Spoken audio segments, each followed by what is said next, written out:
آج ویو 360 میں پاکستانی سیاست کی ہنگامہ خیزی سے وفاقی دارالحکومت کے شہری پریشان. یہاں پہ جو پہلے 10-12 منٹ کا راستہ تھا وہ کبھی 40 منٹ کا بھی ہو جاتا ہے, کبھی 30 منٹ کا بھی ہو جاتا ہے, لیکن اس 30 اور 40 منٹ سے زیادہ جو ذہنی کوفت ہوتی ہے کہ آپ کو پتہ ہی نہیں ہوتا, سرپرائز ہوتا ہے ایک.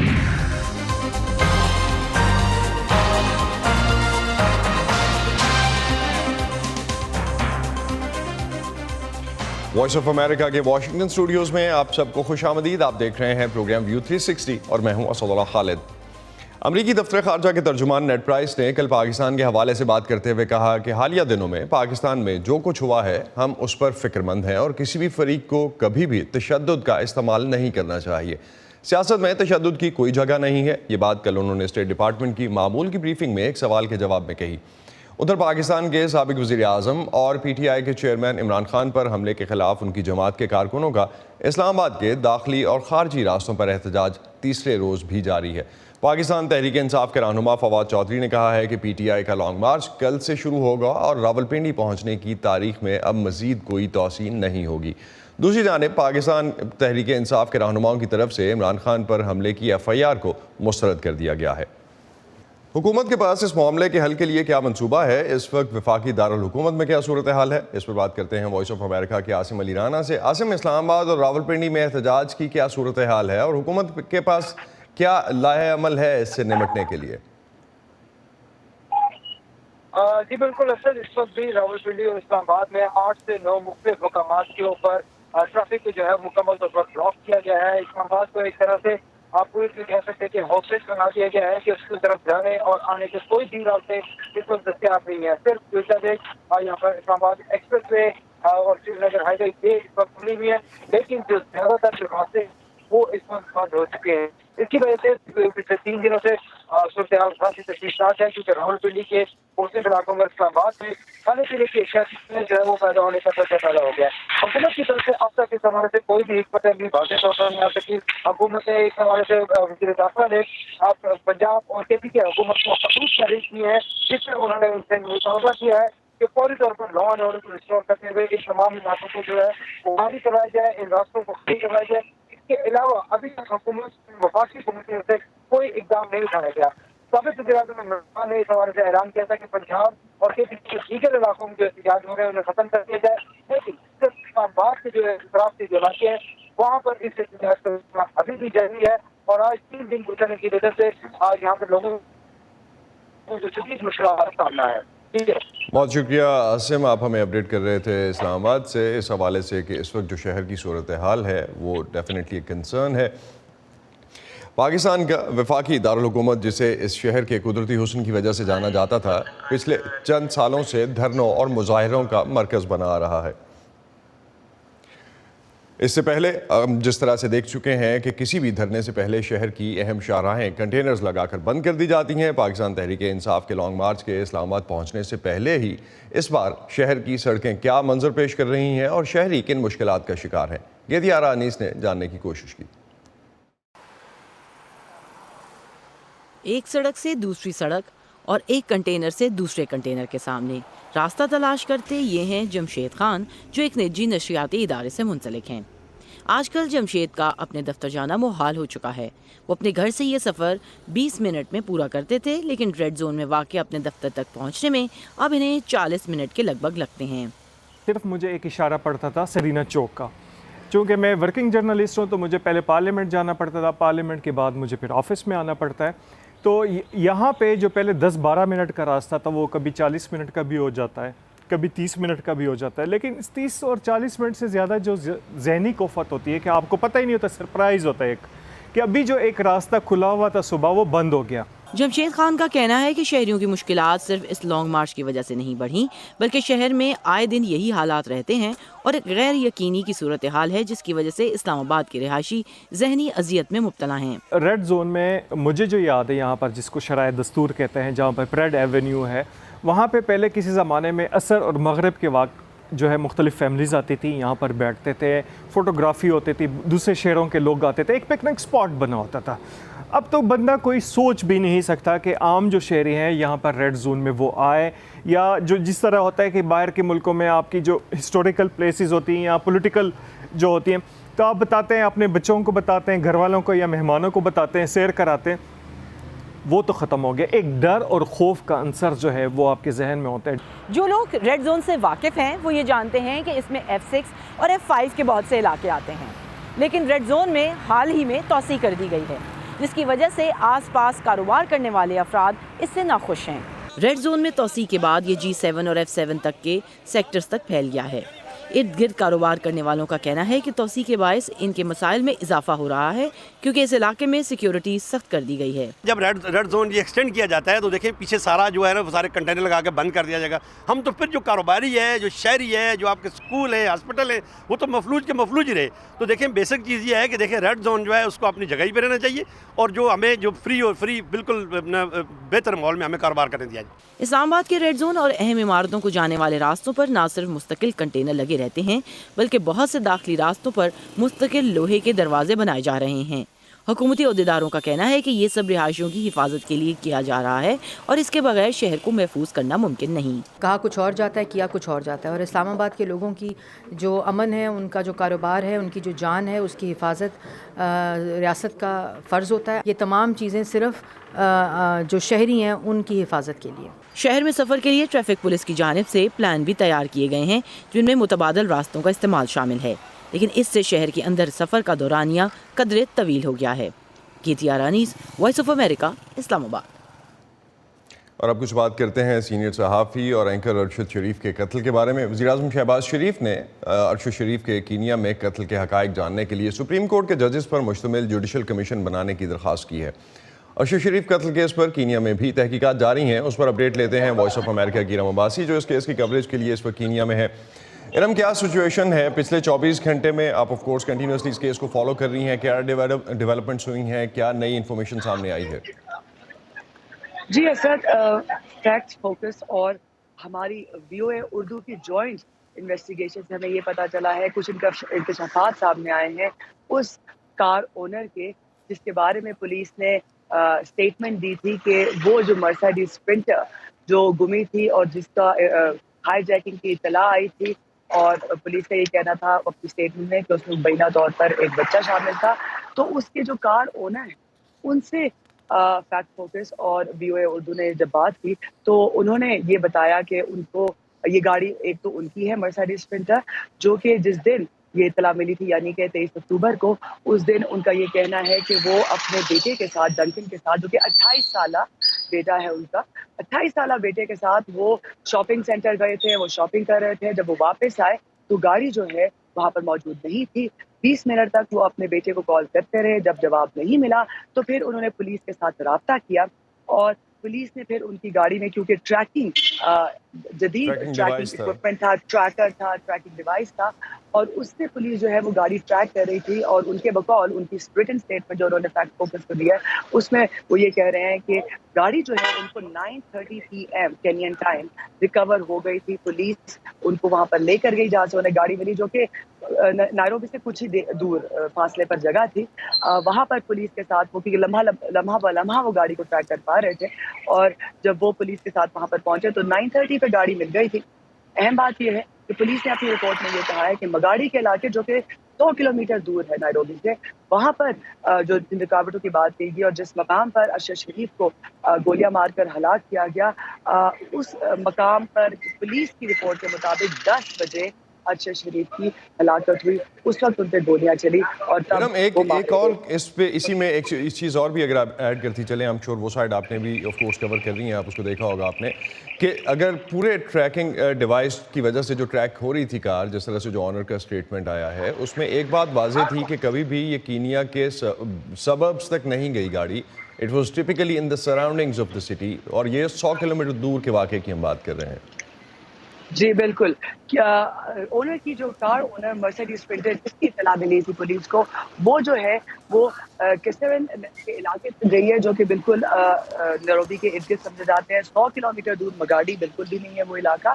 اور جب میں نے پولیس کے سامنے یہ حقائق رکھے اور یہ پوچھا ان سے کہ یہ کار اونر تو یہ کہہ رہے ہیں اور کار اونر کا یہ کہنا ہے کہ لمحہ ب لمحہ پولیس جو ہے وہ گاڑی کو ٹریک کر رہی تھی, تو پھر مگاڑی میں کیوں چیک پوسٹ لگائی گئی جو کہ نائروبی سے 100 کلومیٹر دور ہے. تو پولیس نے مجھے یہ کہا کہ وہ کیونکہ خود زیر تفتیش ہیں، ان کی تحقیقات ہو رہی ہے، ان پر تحقیقات ہو رہی ہے، تو اس لیے وہ تو اس پر بیان نہیں دے سکتے.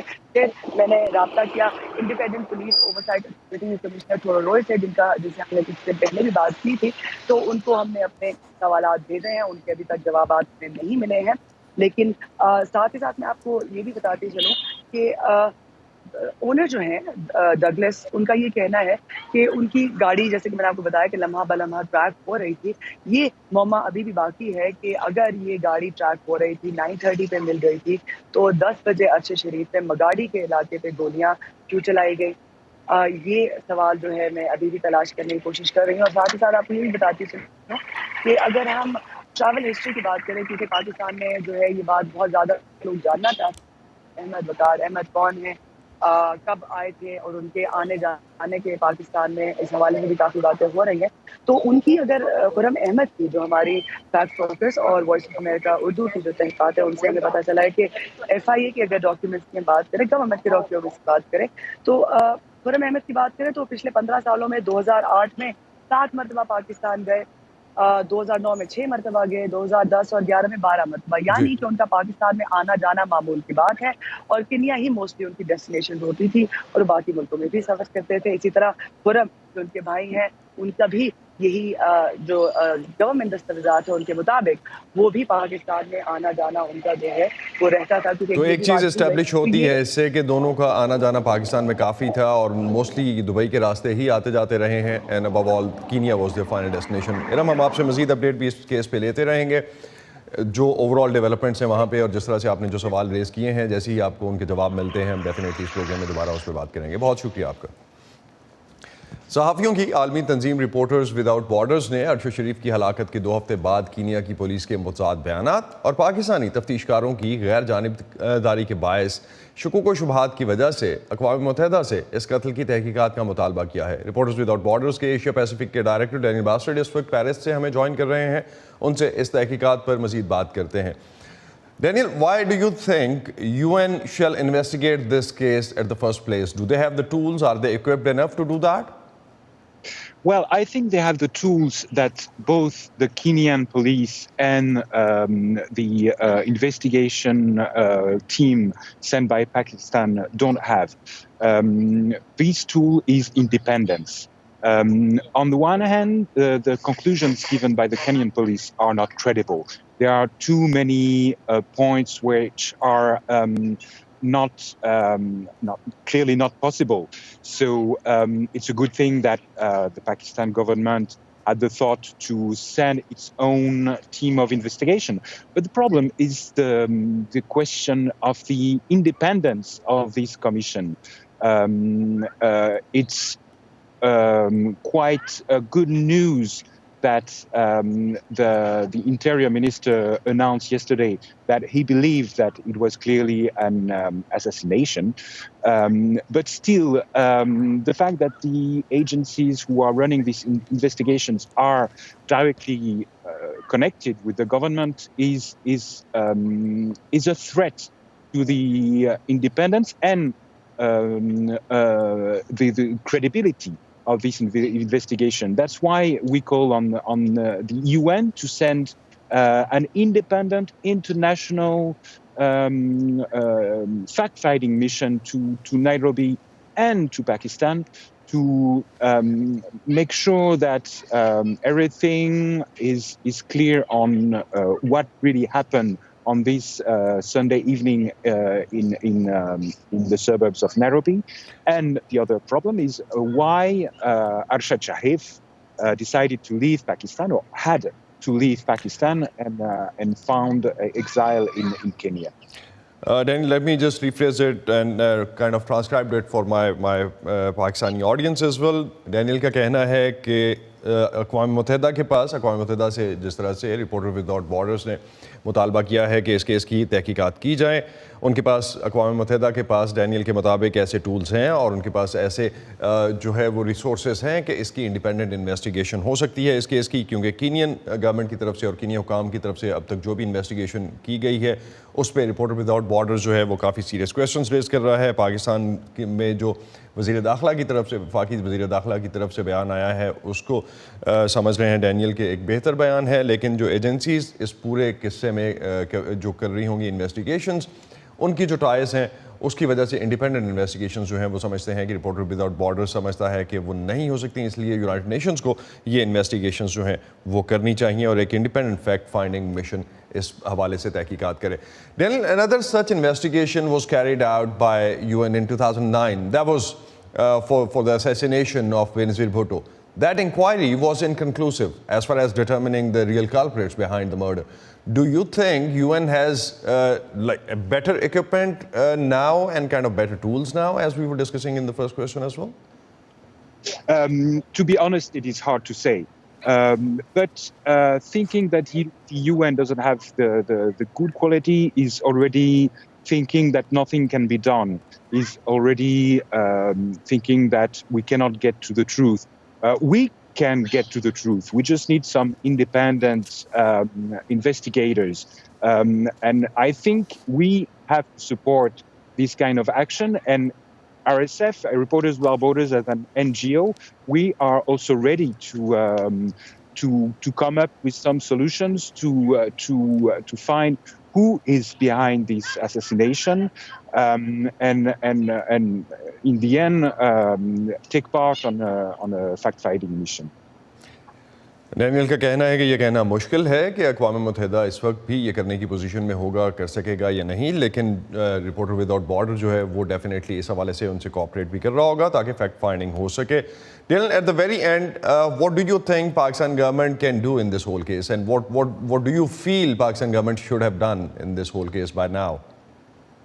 Well, there have been encouraging elements. I mean, the fact that the government doesn't believe the version of an accident or a shoot up is quite an encouraging thing.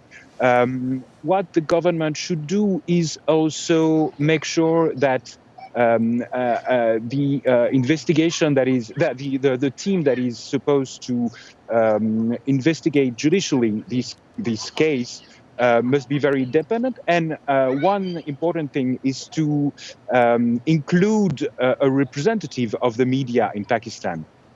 I think that's very important that civil society should be part of it as well. That's what you feel? To this investigation.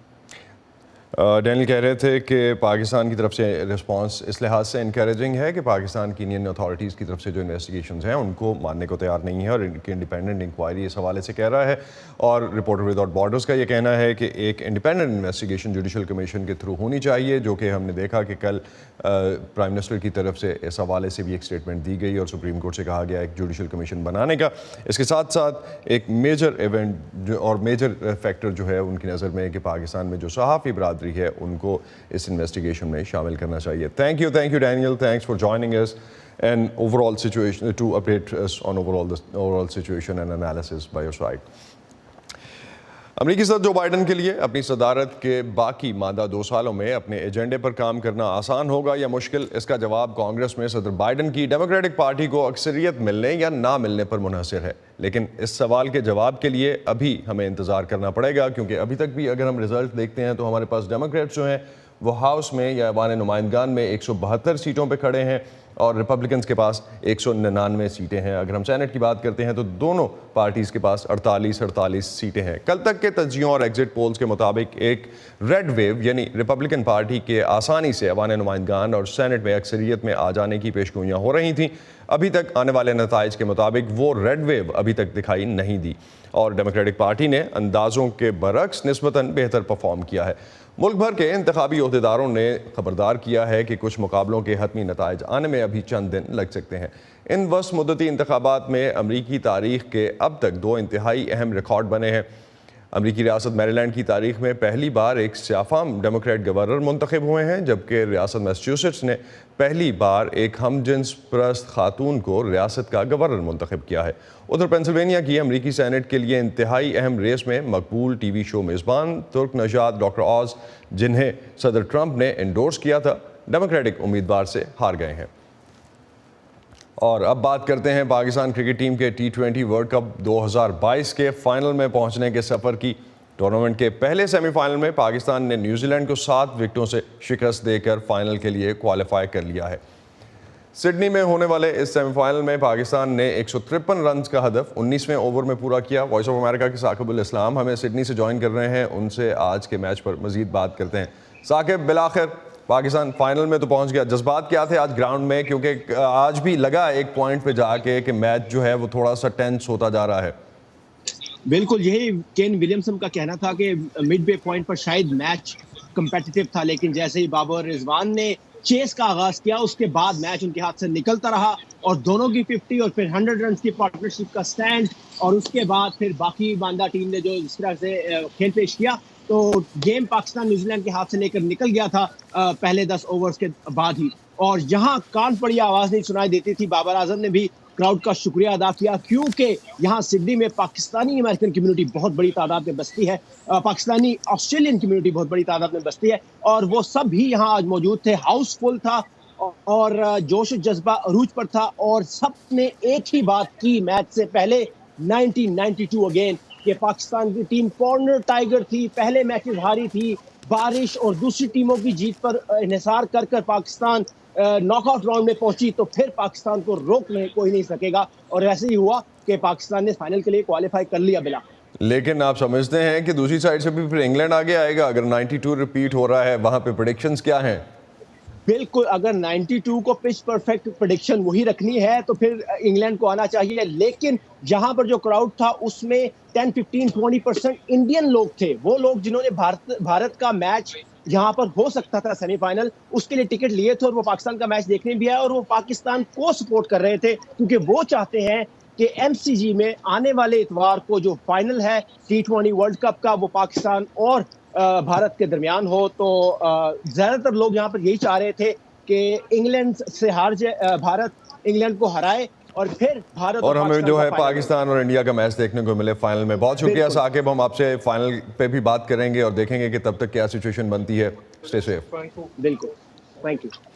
Pakistan کے وزیر اعظم شہباز شریف نے منگل کے روز اقوام متحدہ کی ماحولیاتی تبدیلیوں سے متعلق کانفرنس سے خطاب کرتے ہوئے عالمی رہنماؤں کو آگاہ کیا کہ کلائمیٹ چینج کے بارے میں پاکستان میں شدید سیلاب سے ہونے والی تباہی نے 3 کروڑ 30 لاکھ لوگوں کو متاثر کیا ہے، جو کہ 3 یورپی ممالک کی آبادی کے برابر ہے۔ مصر کے شہر شرم الشیخ میں اتوار کے روز سے جاری اس 13 روزہ کانفرنس میں 195 رکن ممالک کے سربراہان، نمائندے اور وفود شریک ہو رہے ہیں۔ پاکستانی وزیر اعظم نے اپنے خطاب میں یہ بات زور دے کر کہی کہ ماحولیاتی انصاف کا معاملہ ہے یہ، اور تمام ممالک کو چاہیے کہ مشترکہ طور پر اس کی ذمہ داری لیں۔ یہ پہلی بار ہے کہ آب و ہوا کی تبدیلی کے اثرات سے متاثرہ ممالک کو معاوضہ دینے کا معاملہ اس کانفرنس کے ایجنڈے میں شامل کیا گیا ہے۔ یہ انتہائی اہم ہے کہ اگر ہمیں لڑنا ہے اور اپنے بنیادی ڈھانچے کی تعمیر نو اور مرمت کرنی ہے جو پائیدار اور حالات کے موافق ہو، تو یقیناً ایسا ہم اضافی فنڈنگ کے ذریعے ہی کر سکتے ہیں، نہ کہ اضافی قرضوں سے، کیونکہ یہ اضافی قرضے ہمارے لیے معاشی موت کا پھندا ہوں گے۔ 34.6 بلین ڈالرز کے جو لاسز ہیں پاکستان کے لیے اوور آل ایسٹیمیٹ کیے گئے ہیں، جو انڈیپینڈنٹ باڈیز کی طرف سے، جو انٹرنیشنل اداروں کی طرف سے کیے گئے ہیں۔ پاکستان کا اپنا اندازہ 40 ارب ڈالر تک کا ہے، اور تقریباً 16 ارب ڈالر پاکستان کو چاہیے ہوں گے فوری طور پہ ریپیئرز کے لیے اور انفراسٹرکچر کو کھڑا کرنے کے لیے۔ اب اس میں کس طرح سے انٹرنیشنل کمیونٹی ہیلپ آؤٹ کرتی ہے؟ ابھی تک ہم نے جتنی ڈونیشنز یا جتنی ایڈ یا جتنے بھی پلیجز اناؤنس کیے گئے ہیں پاکستان کے لیے، اس میں سے ہارڈلی کوئی 20 سے 25% کے درمیان میں میٹیریلائز ہوتے ہوئے دیکھے ہیں۔ تو لیٹس سی آنے والے دنوں میں کس حد تک اور کس طرح سے یہ فنڈز پاکستان کو ڈسٹریبیوٹ کیے جائیں گے۔ اسی پر ختم کرتے ہیں آج کا ویو 360۔ اسٹے سیف، اور پاکستان اور خطے سمیت دنیا بھر کی اہم خبروں اور دلچسپ معلومات کے لیے آپ آ سکتے ہیں ہماری ویب سائٹ urduvoa.com پر۔ یہ سارا کانٹینٹ آپ کو ملے گا ہمارے سوشل میڈیا پلیٹ فارمز پر بھی، facebook.com/VOA Urdu، یوٹیوب پر ہمارا چینل VOA Urdu کے نام سے ہے، اور ٹویٹر انسٹاگرام پر ہمارا ہینڈل ہے @VOA Urdu۔ اب تک کے لیے اتنا ہی۔ اسد اللہ خالد کو اجازت دیجیے، خدا حافظ۔